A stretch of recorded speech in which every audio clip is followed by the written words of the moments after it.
आप देख रहे हैं आप अभी तक रुख करते हैं उत्तर प्रदेश की कुछ खास खबरों की तरफ। समाजवादी पार्टी के अध्यक्ष पूर्व मुख्यमंत्री अखिलेश यादव ने कहा कि वो उत्तर प्रदेश का अगला विधानसभा चुनाव नहीं लड़ेंगे। आजमगढ़ से सांसद अखिलेश यादव ने कहा कि वो छोटी पार्टियों से गठबंधन कर रहे हैं। अखिलेश ने ये भी कहा कि चुनाव के लिए उनकी पार्टी और राष्ट्रीय लोकदल रालोद के बीच गठबंधन के बाद सीटों पर अंतिम चरण में बातचीत चल रही है। चुनाव में चाचा शिवपाल यादव की प्रगतिशील समाजवादी पार्टी लोहिया PSPL को साथ लेने की संभावना पर अखिलेश ने कहा, मुझे इससे कोई समस्या नहीं है, उन्हें और उनके लोगों को उचित सम्मान दिया जाएगा। उत्तर प्रदेश के मुख्यमंत्री योगी आदित्यनाथ ने सपा अध्यक्ष अखिलेश यादव पर पलटवार किया। योगी ने कहा कि जिन्ना से पटेल की तुलना शर्मनाक है। अखिलेश यादव को जनता से माफी मांगनी चाहिए। विभाजनकारी मानसिकता जनता स्वीकार नहीं करेगी। मुख्यमंत्री योगी ने कहा कि सपा के राष्ट्रीय अध्यक्ष का बयान अत्यंत शर्मनाक है। सरदार वल्लभ भाई पटेल भारत की एकता और अखंडता के शिल्पी हैं। कल सपा प्रमुख की विभाजनकारी मानसिकता सामने आ गई जब उन्होंने जिन्ना को समकक्ष रख के सरदार वल्लभ भाई पटेल की तुलना की। राष्ट्रीय अध्यक्ष को अपने इस कृत्य के लिए प्रदेश की जनता से माफी मांगनी चाहिए, देश की जनता से माफी मांगनी चाहिए कि भारत की अखंडता के शिल्पी सरदार वल्लभ भाई पटेल का यह अपमान देश कभी स्वीकार नहीं कर सकता। सरदार पटेल जी, राष्ट्रपिता महात्मा गांधी, जवाहरलाल नेहरू, जिन्ना एक ही संस्था में पढ़ करके बैरिस्टर बन करके आए, एक ही जगह पर पढ़ाई लिखाई की उन्होंने, वो बैरिस्टर बनी, उन्होंने आजादी दिलाई, उन्हें किसी भी तरीके से किसी का भी संघर्ष करना पड़ा हुआ तो वो किसी नहीं। एक विचारधारा जिसपे पाबंदी लगाई, अगर किसी ने पाबंदी लगाई थी तो लोग सदा पटेल जी ने उस विचारधारा का पाबंदी लगाने का काम किया। आज वही लोग जो देश को एक करने की बात कर रहे हैं, वो हमें और आपको जातियों धर्म में बांट रहे हैं। पहले की सरकारें जनता के प्रति संवेदनशील नहीं थी। उनको तो समाज को बांटने से ही फुर्सत नहीं था और उनकी विभाजन की प्रवृत्ति अभी भी नहीं गई है। कल मैं समाजवादी पार्टी के राष्ट्रीय अध्यक्ष का वक्तव्य सुन रहा था। वह देश तोड़क जिन्ना से इस राष्ट्र को जोड़ने वाले सरदार वल्लभ भाई पटेल की तुलना कर रहे थे। भाइयों बहनों, यह वक्तव्य अत्यंत शर्मनाक है। सरदार वल्लभ भाई पटेल भारत की एकता और अखंडता के आधार हैं, उसके शिल्पी हैं और वर्तमान में प्रधानमंत्री मोदी जी के नेतृत्व में एक भारत श्रेष्ठ भारत की परिकल्पना को साकार करने का कार्य किया जा रहा है। लेकिन आजाद भारत को एक भारत के रूप में रखने, अखंड भारत के रूप में वर्तमान भारत को रखने का श्रेय अगर किसी को जाता है तो वह सरदार वल्लभ भाई पटेल को जाता है, जो पूरा देश लोह पुरुष के रूप में मानता है।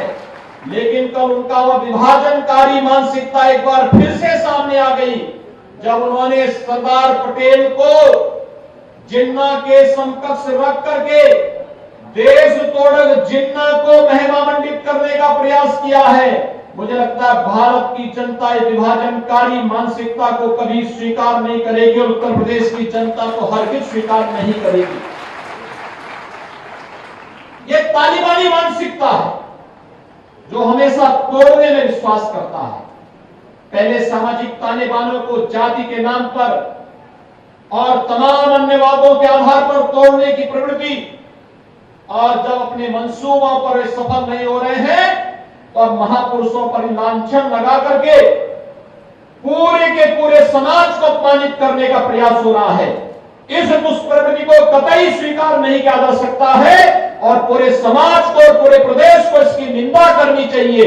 समाजवादी पार्टी के राष्ट्रीय अध्यक्ष को अपने इस कृत्य के लिए प्रदेश की जनता से माफी मांगनी चाहिए, देश की जनता से माफी मांगनी चाहिए कि भारत की अखंडता के शिल्पी सरदार वल्लभ भाई पटेल का यह अपमान देश कभी स्वीकार नहीं कर सकता। उत्तर प्रदेश में विधानसभा चुनाव के लिए कांग्रेस का आधी आबादी को साधने का अभियान जारी है। चुनाव में महिलाओं को 40% टिकट देने के ऐलान के बाद से कांग्रेस महासचिव व प्रदेश प्रभारी प्रियंका गांधी वाडा लगातार घोषणाएं कर रही हैं। प्रियंका ने प्रदेश में कांग्रेस पार्टी की सरकार बनने पर इंटरमीडिएट उत्तीर्ण छात्राओं को स्मार्टफोन और स्नातक छात्राओं को इलेक्ट्रॉनिक स्कूटी देने की घोषणा की थी। अब सोमवार को उन्होंने ट्वीट कर महिलाओं को और कई तोहफे देने का ऐलान किया है। आज महंगाई ने आपके जीवन खराब कर दिए हैं। जिस तरह से आप जूझ रहे हैं कि 1000 रुपए का पेट्रोल डीजल, 900 रुपए, 1000 रुपए में सिलेंडर, आप कैसे गुजारा करते हैं, मैं जानना चाहती हूँ। कैसे गुजारा कर रहे हैं? जितने भी छोटे छोटे दुकानदार हैं, तमाम दुकानें बंद की गई हैं। यहाँ गोरखपुर में मैंने सुना कि बुलडोजर लगा रखा है। और आप सबके रोजगार जो कोरोना में खत्म हुए, क्या आपके लिए सरकार ने कुछ किया, मदद की? कबीरदास जी कहते थे, साईं इतना दीजिए जामे कुटुंब समाए। भाजपा का मुझे लगता है कि विचार ये है कि जनता से लूट लूट के पूंजीपतियों को दो पहुंचाए। महंगाई इतनी बढ़ाओ कि जनता त्राही त्राही चिल्लाए। आप सब जानते ही हैं कि पिछले 7 सालों में जब से केंद्र की सरकार, भाजपा की सरकार केंद्र में आई है, तब से तमाम परिवारों की आय घटी है। देश का किसान हर दिन सिर्फ 27 रुपए कमाता है और प्रधानमंत्री जी के खरबपति मित्र एक दिन में 1000 करोड़ रुपए कमाते हैं। जब आपके लोन माफी की बात होती है तो सरकार कहती है पैसा नहीं है। उनके लोन कब से माफ किए हुए हैं आप उनसे पूछिए। सारी संपत्तियां इन्होंने बेच डाली हैं। कांग्रेस ने रेलवे बनाए, हवाई अड्डा, सड़कें, सब कुछ आपको बना कर दिया। एक एक करके सारा बेच रहे हैं। कहते हैं कि 70 सालों में क्या किया? मैं कहती हूं कि 70 साल की मेहनत इन्होंने 7 सालों में गंवा दी है। 3 कृषि कानूनों के खिलाफ बीते 1 साल से दिल्ली के टिकरी बॉर्डर पर किसानों का आंदोलन चल रहा है। 26 जनवरी के बाद हरियाणा से दिल्ली में एंट्री करने वाले टिकरी बॉर्डर को दिल्ली पुलिस ने बंद कर रखा था।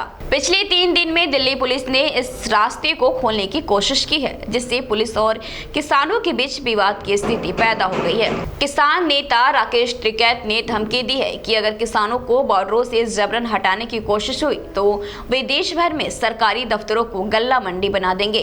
दिल्ली पुलिस ने शनिवार से टिकरी बॉर्डर से बैरिकेड्स हटाने शुरू किए।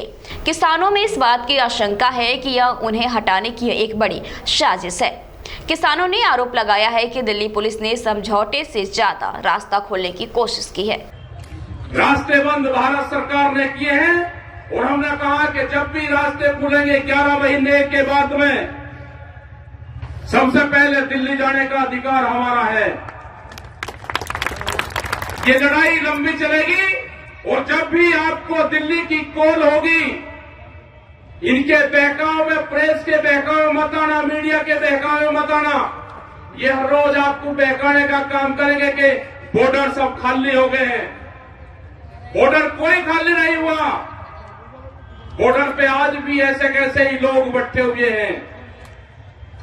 जिस दिन आपको बता जाएगा, अपना ट्रैक्टर सामान लेकर वहां पाना। हमने मंडी की तलाश कर ली है।